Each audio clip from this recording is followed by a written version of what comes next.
Good evening, everyone, and welcome to our family webinar, Successfully Transitioning Your Student to the College. Congratulations again to you and your student. We are excited to have the new school year start shortly, and we look forward to welcoming you to campus. I am Sophia Chaknis, Deputy Dean of Students in the college, and I'm pleased to introduce my tremendous colleagues who are here to highlight their areas of expertise and answer your questions. We have Alex Silverman, Assistant Dean of Students in the college, who serves as an advising dean in the College Academic Advising Office. Dr. Meeta Kumar, Executive Director of Counseling and Health Promotion. Heath Rosner, Interim Executive Director of Housing and Residence Life. Ravi Randhava, Associate Dean of Students in the University and Executive Director of the Center for Identity and Inclusion. And Eric Heath, Associate Vice President for Associate Vice President for Safety and Security. And I'll let Alex kick us off this evening. Thank you so much.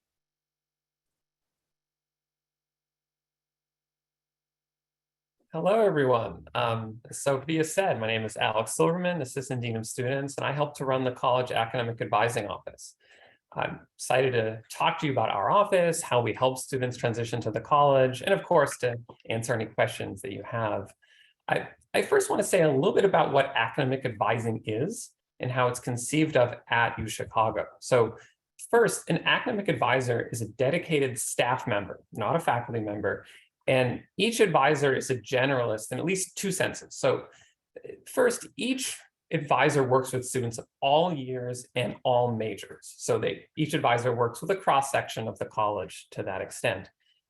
Second, advisors support students along generalist and therefore myriad lines. It's not just about what classes to take or what to major in, although of course that's important, but advisors will also receive and triage questions from students about difficulties with grades or finding extracurriculars, difficulty just fitting in, finding their group on campus, time management, post-graduation plans, personal struggles, or just how to navigate and find resources on campus. So if a student is not sure where to turn, they should always feel free to reach out to their advisor as a first point of contact at the very least. Listen, what I've said thus far is that each student is assigned an academic advisor with whom they work and with whom they will continue to work. It is possible that a student could be assigned to a new advisor, such as in the event of a staffing change, but all advisors are trained in the same way, and we work hard to ensure that that transition, if and when it occurs, is as seamless as possible. Each incoming student has already been meeting with their advisor. They had a required meeting with their advisor over the summer. During orientation week, each advisor will meet with their incoming cohort of students as a group. They will also students will be able to meet with their advisor one-on-one during orientation week. And then during their first year in the college, each student is required to meet with their advisor once per quarter. Students are also welcome to book additional meetings with their advisor, reach out over email for quick questions. I mean, in total, each student is going to be engaging with their advisor quite a lot as they get situated into the college. And it's here that I want to expand a little more depth and concreteness as far as what that support will look like and what students will experience as they build that relationship with their advisor. And I want to mention two additional points in that regard. So first is that academic advisors are just that. They are advisors, not deciders. It is up to each student ultimately to decide whether a given class or a given major or a different extracurricular and so on is right for them. We are here to advise, to support, to answer questions, to serve as a thought partner. But an advisor will never say remove a student from a class or from a major and so on without the student's consent. In this connection, I want to know that we do sometimes hear from and meet with parents or families about student situations. If we do receive that outreach, we will let the student know that that outreach occurred. Part of that is due to FERPA regulations, federal privacy regulations. We aren't able to speak with parents or families about student situations without student consent. But also we want to reinforce to the student that they do remain in control. Again, they are the deciders. And our primary relationship is with them, and again, with them as advisors. So that's all on the first point about advisors being advisors, not deciders. The second point I wanted to stress is that we really work to normalize to students about the need to ask for help, because every student has questions and uncertainties. You know, there's classes that don't go as well as you hoped. Maybe you're hoping for a better grade, thought you're going to major in something, but now you're not so sure. You thought taking a certain number of classes and having a certain course schedule was going to work out, but now feeling overwhelmed. Students often feel like they're the only ones in that situation. Everyone else, everything's going smoothly. Of course, our office is especially well situated to be able to confirm they're not the only ones. We really want students that way to feel comfortable saying this is normal. They should be reaching out if they have any questions or concerns. It's also normal to feel anxious about reaching out, but again, we are here to help, and we want students to feel as comfortable reaching out to us as possible. Finally, and I'll close with this, sometimes parents or families will ask us when their student has a question or is struggling, what can they do? What can they do to help? In addition to this normalizing, one thing you can always ask your student is, who have you reached out to? Have you reached out to your advisor? Or if it's a problem with the class, have you reached out to the instructor? Have you gone to office hours? Do you know where to turn? You know, our office and others on campus, including those on this webinar, we are animated by a passion for supporting students at this important juncture in their lives. So students should never, ever be shy to reach out to us.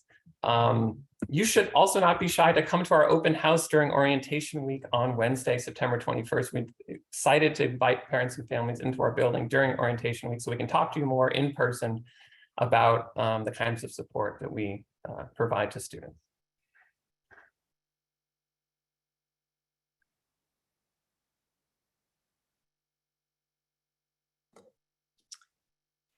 Hello, everyone. I'm Meeta Kumar, and I'm excited to be here with all of you today.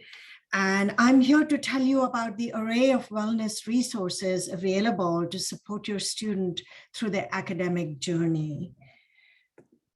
So we could move to the next slide. So this is UChicago Student Wellness.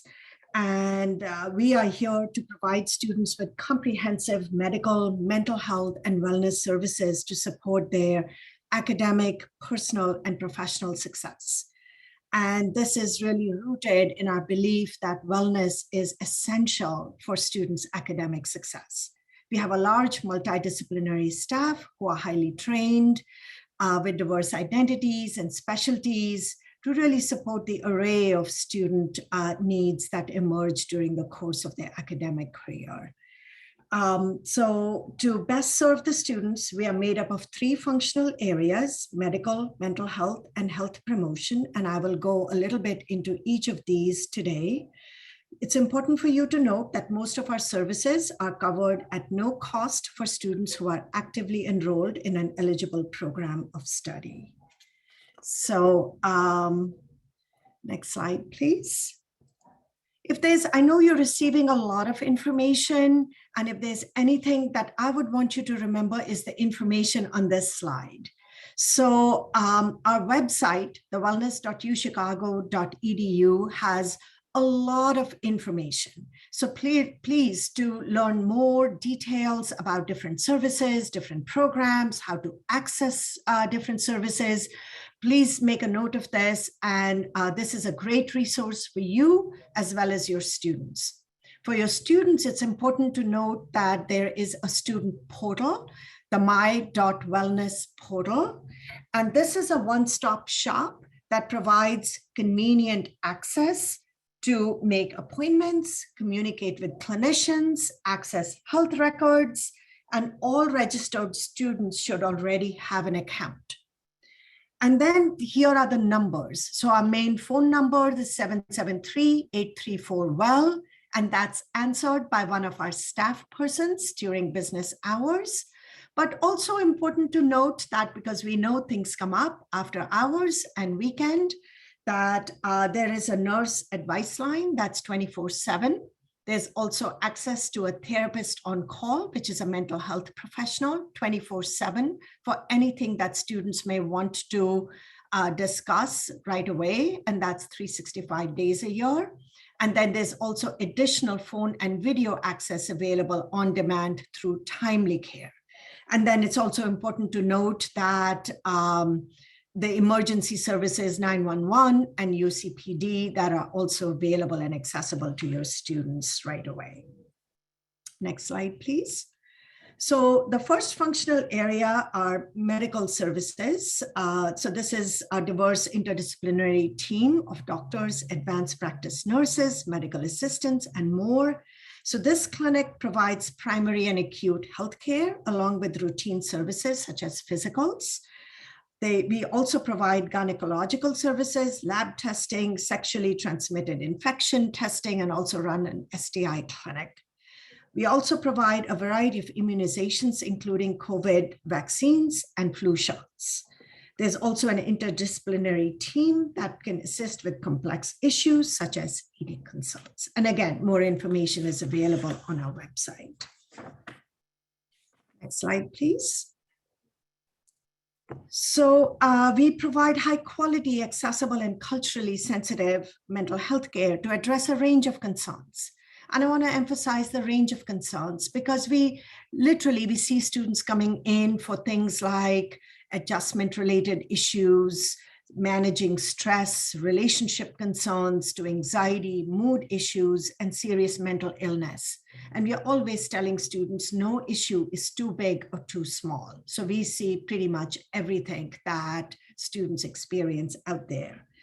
So our services, again, we have a large multidisciplinary team. Our services include short-term individual couples counseling, long-term psychiatric treatment, including medication evaluation and medication management, different therapy and support groups so students can be around their peers and discuss shared concerns, support spaces for international students, LGBTQ+ communities, and students of color. We have clinical case managers who can assist students for long-term therapy and specialty care options in our local area, Chicagoland community, and then different psychoeducational workshops, study skill management, test preparation.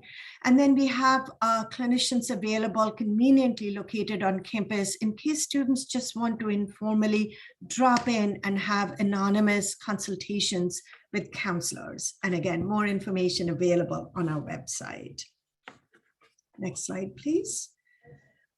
So starting this March of the last spring quarter, we are providing additional options to students to access convenient and have flexible access to mental health care through a leading national telehealth company called Timely Care. And this is designed to complement the options that are already available to students through student wellness. So through this service, students can have additional access to Talk Now, which is 24/7 on-demand phone video access to mental health professionals, scheduled counseling visits up to 12 sessions a year, psychiatry through a referral, either through us or through the Timely Care treatment team, and then additional wellness sessions, health coaching that's available, guided meditation and yoga sessions, and this is available in all 50 states. And we're really encouraging students to download the app, set up their account so it's accessible and available when they need it. Next slide, please. So our health promotion team is our public health arm, and through this, we encourage developing community for students and cultivation of skills to help them manage their stress, address sleep issues, support their peers with mental health concerns, and referral access to services, one-on-one wellness coaching, alcohol, other drug consultation, and lots of educational programs. So again, we really want to emphasize that there's a variety of different ways that students can engage and have access to different kinds of resources to address the array of different needs. And again, please check out our website. There's lots of information and details that are available on these programs. Next slide, please. We also administer this University Student Health Insurance, or USHIP. So while all students are required to carry valid health insurance, USHIP is one high quality option and is selected approximately by half of our students. All students are automatically enrolled in USHIP each year. So if your student is already covered, make sure that they waive coverage no later than October 14th. If they want to keep the plan, we recommend confirming coverage as soon as possible so they can access it as soon as they need it. The plan provides coverage from September 1 through August 31st. And we have 2 United Healthcare insurance reps who are available on campus to answer any questions that students may have. Next slide, please. So again, we are here to support students. And just some suggestions, please support your students to think about their well-being as they start their academic career. Encourage them to be proactive, which is help them identify their needs and develop a plan. Encourage them to connect with their peers and others, and talking to people they trust and who can support them is critically important. Social support is a huge protective factor for their well-being. And please encourage them to seek professional support and resources. Seeking help is a sign of strength, and the sooner students reach out and seek help, it bodes well for their academic success.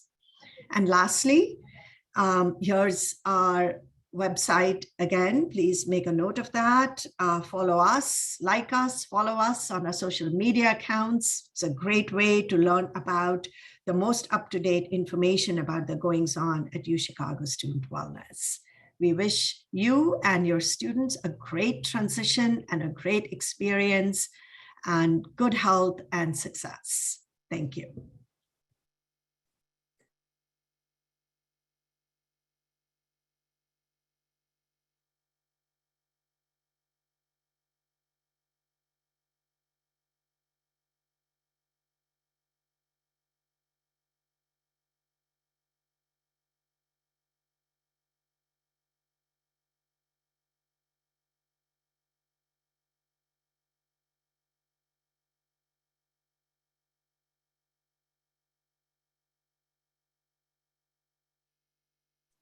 Next up, we have Heath Rosner from Housing and Residence Life.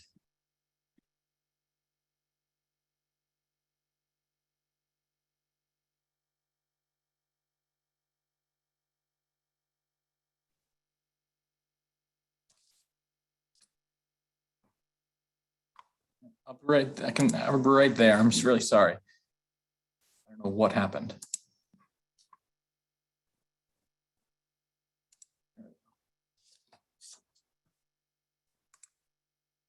All right, there we go. Sorry about that, folks. I love the technical difficulties. I was ready, but I guess not.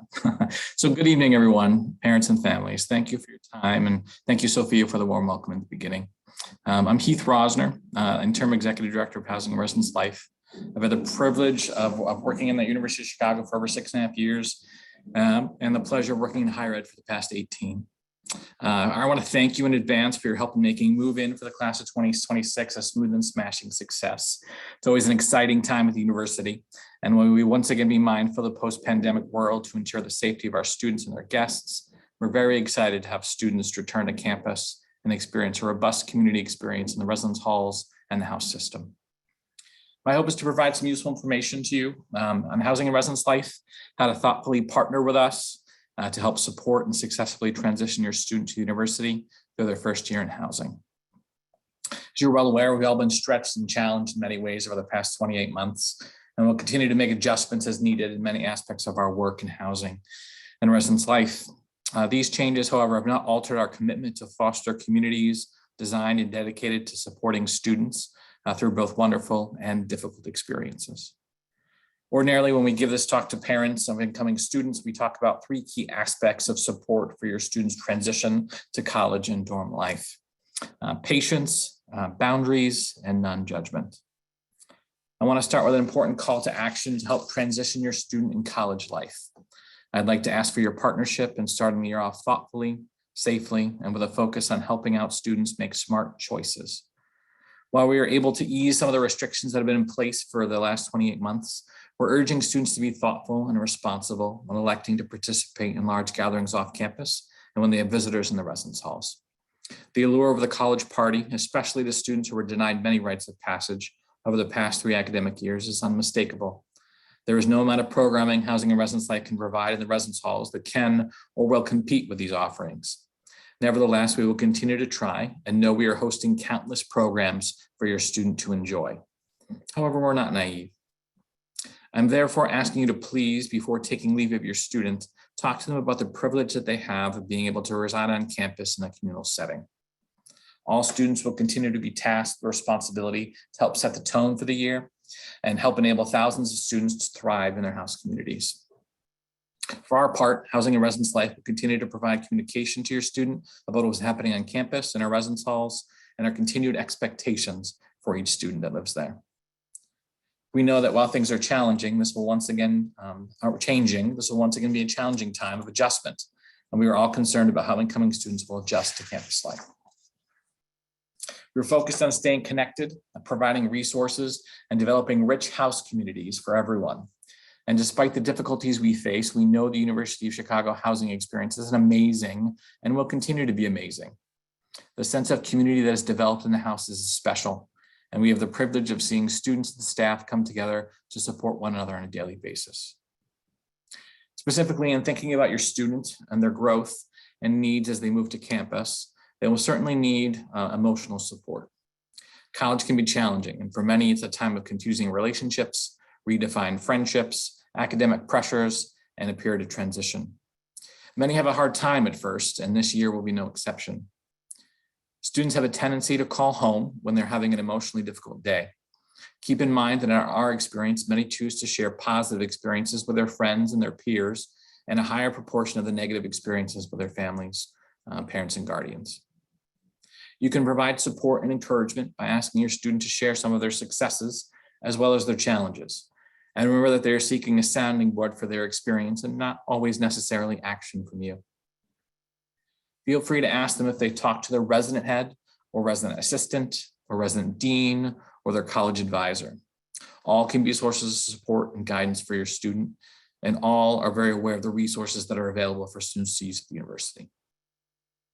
Also need some room for mistakes. Students will make mistakes as they explore what it means to be an adult living in a communal environment. Some mistakes are more detrimental than others, and many will be important life lessons. In Housing and Residence Life, our approach is to talk with students and help them understand their decision-making. Our approach is generally non-punitive, and we always try to deal with situations at the lowest level possible. If your student should find themselves in a disciplinary or other difficult position, please know that we always encourage students to call you. And while we do not generally discuss specifics with you, we are always happy to receive your call. In some instances, when we are particularly connected or concerned with your student, you may receive a call from us. And as a matter of course, we will tell your student when we speak with you. We also want to create trust. Parents who have been involved in their students' lives are no longer involved in day-to-day decision-making. Parents wonder what the student is doing when they haven't heard from them. In addition to safety concerns, they worry about the choices that are being made in other areas of their life. As part of that trust we are building with students, the resident head staff relationship is with your student. Please call your student's assistant director of residence life if you have concerns or questions or need help or want to share some of your students' experiences that's shared with you. They're intentionally the primary point of contact for parents and guardians. And the assistant director of residence life's contact information can be found on the Housing and Residence Life website. This year, physical distances may continue to seem even further, and you, parents and guardians, may be particularly concerned about your student. Parents can help by maintaining a healthy distance, encouraging students to utilize the resources and people in Housing and Residence Life. Set a time to check in with your student, one you both agree on and one you'll keep, and reset those mutual expectations with each other when they are not met. Remember that as students who now are navigating college in UChicago and begin to grow, they may call home a little less. This is not uncommon and is healthy, and you are not alone. Our resident staff also note that spring quarter, first-year students seem to no longer need them in the same way or the same level of frequency that they did before. Our mutual goal is to assist students to become more autonomous and self-sufficient over time. Regardless of the frequency of need, Housing and Residence Life employs a large professional, paraprofessional, and student staff to operate its residence halls. This includes resident heads who are advanced doctoral students, professional staff, and latter faculty, and resident assistants, upper class students who live in each house community, and deliver academic support and help cultivate house and community leadership, provide resources and guidance, and who challenge students to think about their community and how they impact it.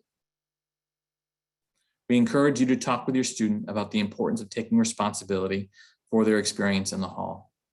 If there is a community conflict or somebody is struggling to communicate, our staff can be very helpful and provide tips and tools to make communication easier. We are grateful for your partnership with us as we work to aid your student in their adjustment to the university and hopefully create a home away from home in their house. I'm excited for you and your student at this remarkable time in their lives, and please know that the entire Housing and Residence Life staff is ready to successfully help you and your student navigate this new and exciting adventure. Thank you. We look forward to seeing many of you in a few short weeks on opening day.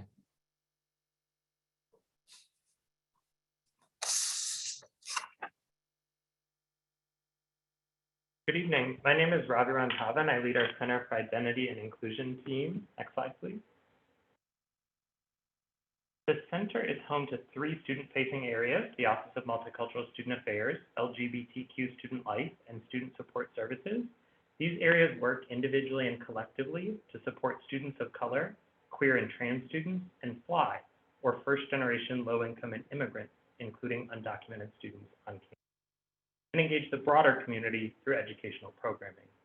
We offer a wide variety of programs and resources and work in partnership with student-facing areas to advance or make tangible the university's commitment to building a more inclusive campus and stronger sense of community. One asterisk here is that in terms of supporting FLY students specifically, our wonderful colleagues at the Center for College Student Success take the lead with undergraduate students. If there's one thing I hope you take away from tonight's webinar, it's that we are part of a robust network of campus resources that are all invested in your student success. Next slide, please.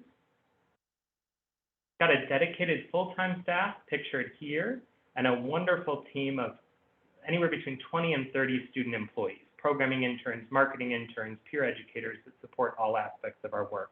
It's highly relational work, and we put significant time and energy into building strong relationships with our students. Slide, please. To that end, a little bit about the resources we offer. The center itself is a beautiful 3-story student center located in the heart of campus at 57th and Woodlawn. We're open 9 a.m. to 10 p.m. on weekdays. We have weekend hours as well. Our offices organize events in the space. We'll talk a bit about that in a moment. And so do student groups. But it's also a place for students to come and hang out in between classes, etc. As I mentioned earlier, one of our primary goals is to foster a strong sense of community and belonging and help students build peer networks. So these are just a few of our student lounges. Particularly excited about these because we recently acquired new furniture and AV. Students helped us design them. The center is often described as a home away from home. We certainly hope that's true for your students as well. Slide, please. So in terms of ways we serve students, we will not go through all of these items, don't worry. But instead, I'll offer a couple examples just from the past year. One of many highlights was a conversation between Michelle Obama and students from colleges and universities across the country, including UChicago. We sent a 4th-year student to meet Mrs. Obama in Washington, D.C. and participate in that conversation. A few additional examples: a performance by a local group called Africaribe and conversation about the music dance form of bomba as a means of cultural preservation. A queer prom to create an atmosphere that LGBTQ students may not have experienced in the past. A talk by Dr. Roberto Gonzalez at Penn, one of the leading scholars around the future of DACA. In terms of additional resources, we do things like raffling off tickets to student cultural shows, We work really closely with the registrar's office to expand pronoun options and administrative systems. We partner with the college to provide grocery vouchers as part of a food security initiative. I could certainly spend a lot more time talking about these buckets, but I'd invite you to visit our website or encourage your students to sign up for our newsletter for that. Next slide, please. And I'll end here with an invitation as well. We are hosting a reception on move-in day for new students and families who are interested in stopping by. Perhaps you have a student who identifies with one or more of our offices, or perhaps you're simply interested in our work. All are welcome. We would love to see you. We would love to see you there. And then starting during first week, students will receive plenty of information about these opportunities as well. But as you can see, our individual offices are hosting festivals and resource fairs. Next slide, please. Oh, I'll just say with questions at any point, please don't hesitate to reach out, inclusion@uchicago.edu. Thanks so much.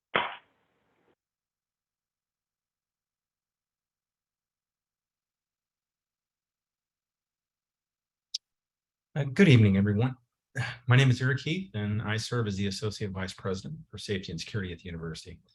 I've worked here for approximately 10 years and just recently marked my 22nd year in campus public safety. Happy to be here this evening to share with you how our department serves our students and our greater community. Created in 2009, the Department of Safety and Security is a consolidated public safety agency whose main operational components include transportation and parking, campus security and security technology, emergency management and public health, environmental health and safety, and our largest and most visible unit, the University of Chicago Police Department. When I think about the areas of our department that our students interact with most, it is the transportation network that we subsidize, our security officers who are stationed in various areas of our campus and now patrol in our extended communities, as well as our police officers who respond to emergency situations and work closely with many of the campus partners who've presented this evening. Each of these units have an integral role in making sure your student has a safe and secure environment in which to live and learn. Our department offers a robust transportation network that operates both on campus and in the surrounding communities. Detailed route maps and transportation options for your students can be found at our website at safety-security.uchicago.edu or on our mobile safety app called UChicago Safe. Our security officers, also known as our safety ambassadors, are carefully stationed throughout our campus in the evenings as a supplement to our police department. Safety ambassadors also patrol the surrounding communities of Hyde Park, Kenwood, and Woodlawn. Our safety ambassadors are kind of the cornerstone of our safety escort program, and upon request, we'll walk with anyone who feels uncomfortable doing so in the evenings and late nights. Anyone can request a safety escort by contacting our department or through the Chicago Safe mobile safety app. In the rare instances that students need services from the University of Chicago Police Department, our nationally accredited law enforcement agency serves our campus 24 hours a day, 365 days a year. Our law enforcement team works in partnership with the various units within campus and student life, including the Deans on Call, residential life, and student counseling services to ensure your students get the appropriate amount of support should they need emergency assistance. The University of Chicago Police Department can be reached by phone or through the UChicago Safe mobile safety app. As you've noticed, the recurring resource that I've mentioned is the UChicago Safe mobile safety app, which is why it's the only slide I shared this evening. It is free to any community member and can be downloaded on any Android or Apple device. Not only will your student have access to a host of safety-related resources and emergency contacts, they will have quick access to the Dean on Call program, student counseling services, as well as information regarding other local support services in the city of Chicago and Cook County. Please, if you take anything away from this presentation regarding safety and security, please ask your students to download the UChicago Safe mobile safety app before they get to campus. Thank you, and I look forward to working with you and your students over the next 4 years.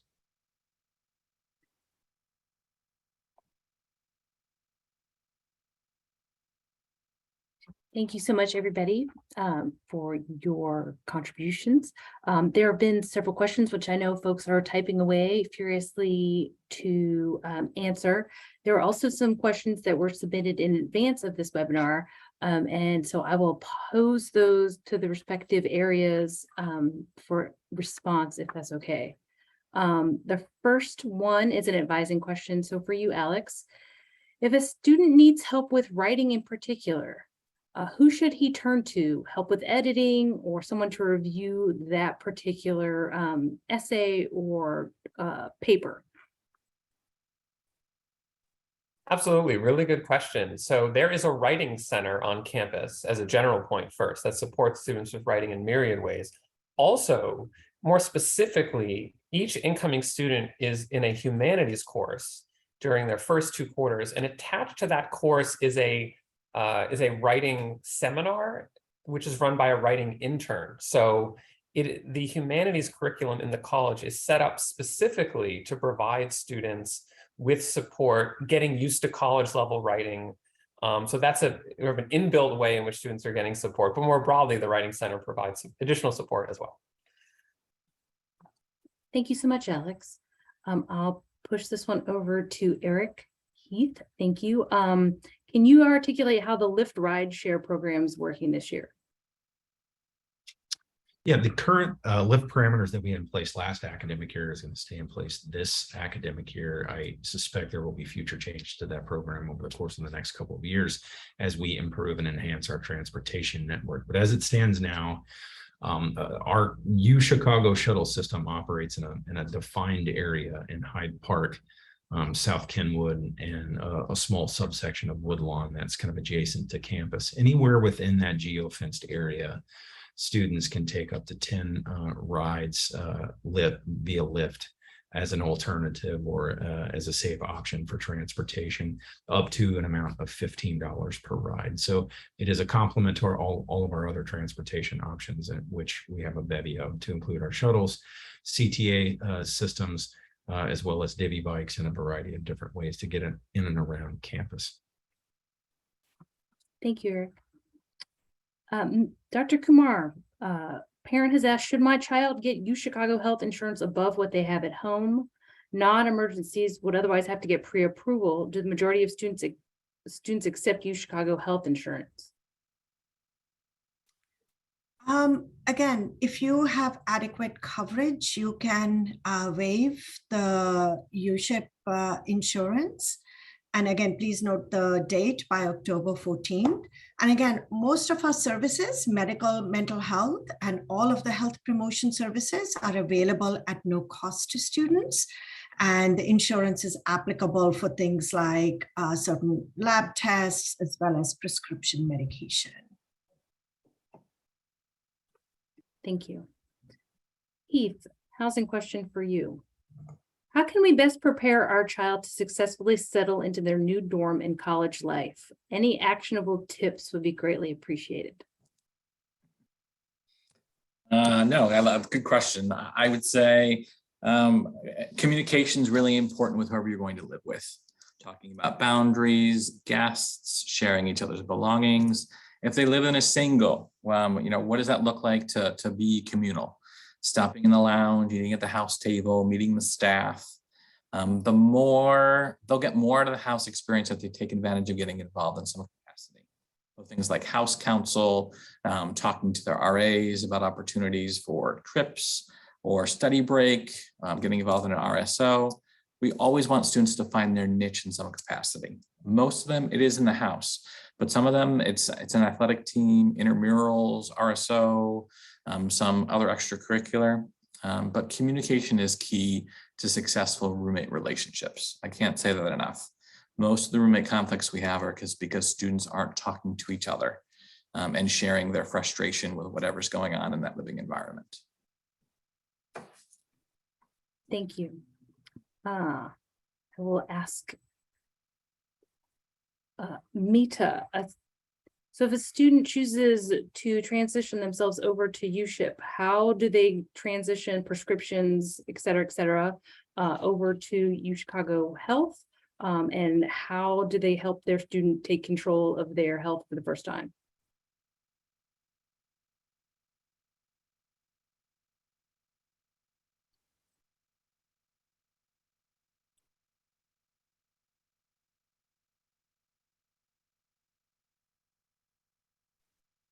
think Mita may have frozen. So I will ask Alex, I have another advising question. If my student and their advising relationship is not working out, is there a process for getting a different advisor?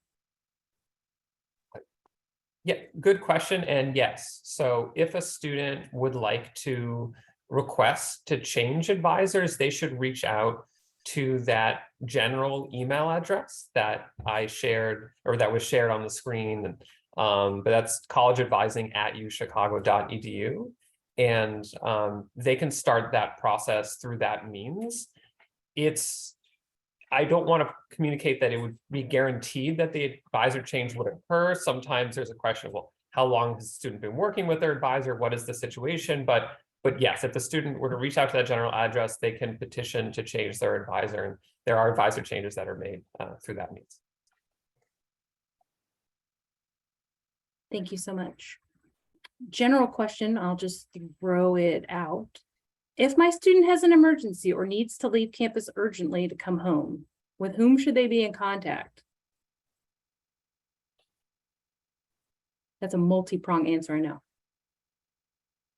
Well, I'll say to start us off, the advisor is a great person for the student to contact. The advisor could be very helpful to the student in that situation, such as by reaching out to their instructors, saying that I've heard from the student, something has come up, they suddenly need to focus on that, and the student will reach out when they're ready to maybe re-engage with their courses or not. If the student is not able to re-engage with their courses, the advisor can help the student with what best next steps are in that regard. I do want to communicate that if there is an emergency that's come up, we definitely want students to take care of that emergency and not keep the advisor as, the most important person that needs to be talking to in that moment. But if they're looking for that support, an advisor is certainly going to be helpful to them.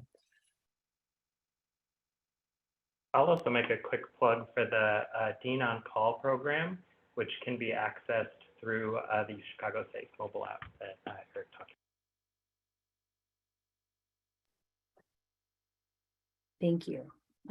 Housing question. Is there storage for students to store all their belongings between their first and second years of college when they leave the residence halls in summer? We don't have any on-campus storage any longer. We have in the past, but we've gotten rid of that for many different reasons. We do have a preferred vendor called Blue Crates that we have a relationship with. And if you email housing@uchicago.edu or check the website, there's information with a link to that under storage.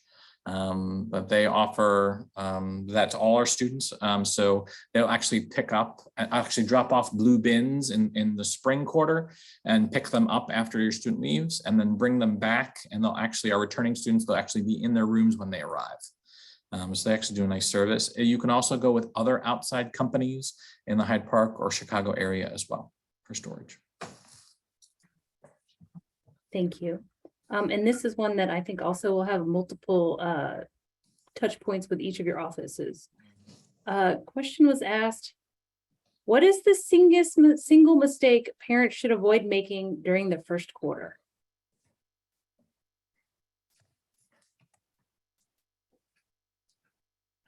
That's a very good question. I would say allowing your students the opportunity for an autonomy to make some mistakes, encourage them to use the resources that they have available. We have a lot of parents who care very much and have wonderful intentions when it comes to their student. But there are students that when the lack of structure that they are learning to provide for themselves when they first arrive in that fall quarter takes time. It really does, whether it's setting an alarm, getting up for class, finishing an assignment. Most of them do excellent academic work. But meeting the needs of when they're supposed to call home or having their phone charged or things like that take a little bit of time to adjust to. There are a lot of eyes and a lot of people they can go to for help. So give them opportunity to adjust to that lack of structure that you have graciously provided for them when they're in high school. I would echo similar sentiments. And to add to that, I would say, don't jump in too quickly to offer solutions to your students. ask clarifying questions when to just help them reflect a bit more. And so you have a better understanding. I think the issues are likely going to be a bit more complex and more nuanced. And, just sort of being there for them and just listening and helping them sort of figure out what the different options are and solutions. I think it's an opportunity for them developmentally to just grow and learn. So that would be my 2 cents.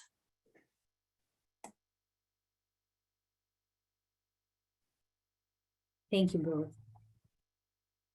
How do we get in touch with the advisor on call, Alex? And I don't know if that came from a parent or a student. Yeah, so our general email address, again, is another great way for students or anyone to reach out if they have a question. And every day in the office, there is an advisor that's assigned to be on call. They don't have any regular appointments. They're tasked to triage things as they come in as on a same day basis. So using that email address is a great way for to be able to access the advisor on call. Thank you so much.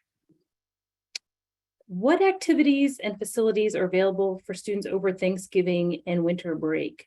If they choose to stay in the greater Hyde Park area, can they stay on campus during either of those periods?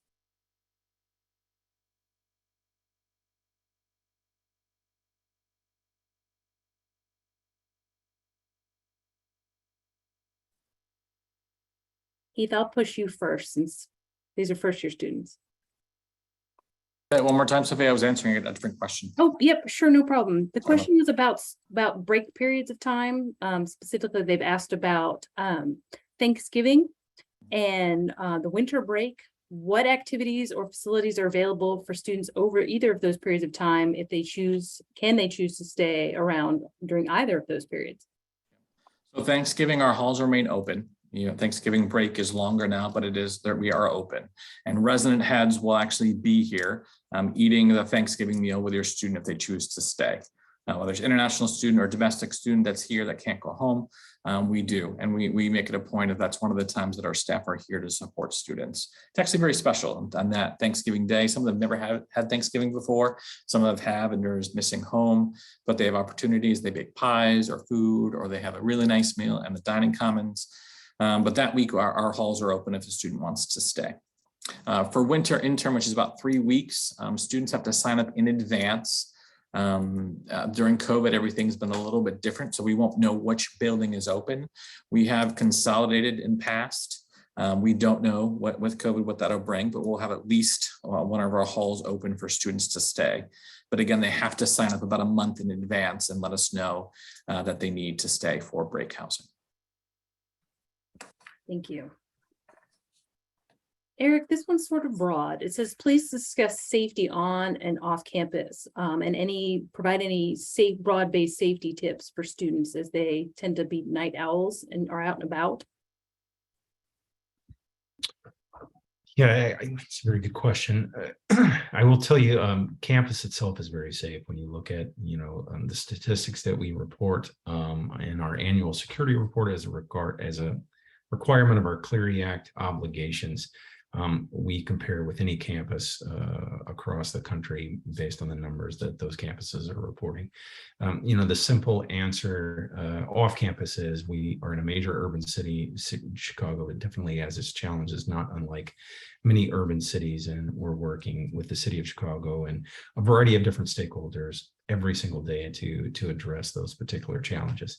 From a safety tip perspective, I think the reality is, always encourage your students to download the UChicago mobile safety app. Encourage your students to use transportation options on campus. There's a variety of different transportation options to get to and from different dorms. residence halls, as well as our safety escort program off campus, a variety of different transportation options. And, especially late at night, we always suggest trying not to walk alone. So if there's somebody that can walk with you, if you want one of our department members to walk with you, or more importantly, you have opportunities to take transportation, I always encourage people to do that. The UChicago mobile safety app has access to Transloc, which shows where all of our shuttles are at any current moment. Our website has a significant amount of information on transportation routes, shuttle routes, different transportation options, and a host of other resources. And I encourage you to check all of that information out. Thank you. I actually have one for orientation. So Whitney or Samuel, the question is, what orientation programs are available to families? And then if each of your respective offices, other than the ones you've already highlighted, folks on here want to share. We are really excited to welcome you all to campus in just a few short weeks.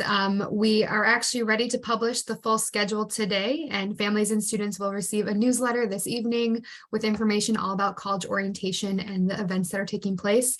There are a few events taking place on September 20th, which is the first day of move-in. The majority of events for families will take place on September 21st. Things like the Orientation Resource Fair, where you can come and get tons of free goodies, family swag items, meet with offices across campus.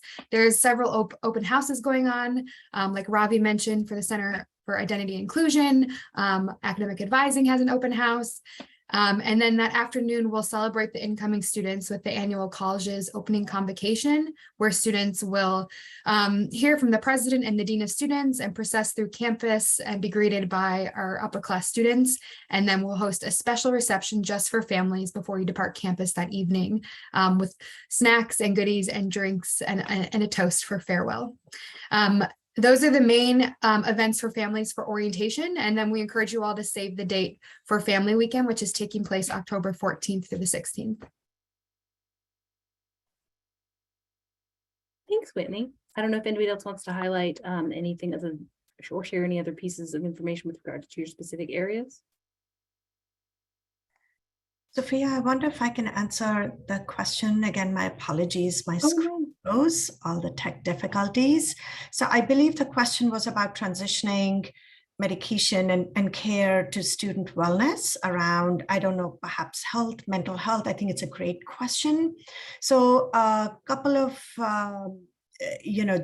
tips for you. One is, if you're looking for continuity of medication care, I think it's really important for the student or you to contact the current provider. Make sure there's a plan in place to have adequate refills for a certain period of time, and then also be proactive about setting up an appointment, whether it's with a medical health provider and through a medical services unit, or with one of our therapists to get access to a psychiatry provider. So as soon as you're able to do that, I think the providers, based on their evaluation, will really set up a treatment plan for you and provide the needed medication. So just be aware that there's a couple steps here for you to be aware of. So set those in motion, and hopefully it'll be a really smooth transition for you. Thank you so much, Mita. Thank you for recalling that, despite the technological glitch. I appreciate that. Alex said he'd like to answer the question section in the live chat, which is, are there any special advising, et cetera, or acclimation for transfer students? It's a really good question. So the things that I was saying in my introduction about incoming students being required to meet with their advisor over the summer and being required to meet with their advisor once per quarter during the first year and so on, all of those things apply to incoming transfer students as well. And part of the reason for that is that this is their first time at UChicago. It is a time of transition for them. We want to support them through that. That being said, and consistent with that, we recognize that transfer students often have unique situations, and we do want to provide them with advising and support and resources that is appropriate to that. So, for example, transfer students oftentimes need to be in different courses in their first quarter, courses that weren't available to them through the normal incoming student pre-registration process. So the advisor of those of the transfer students, each of those advisors works with their transfer students to make sure that they're putting them into courses that are appropriate for them, given their just where they're at, in terms of their coming to Chicago and the courses that they need to be in. And there's some additional transfer student programming and so on as well that the college runs. So we try to have the best of both worlds, that we recognize that they are first-year students at UChicago in one sense, but it's their first time in this college, but it's not their first time in a college. So we hope through that multi-tiered approach, we're able to meet students where they're at and best support them. Thank you, Alex.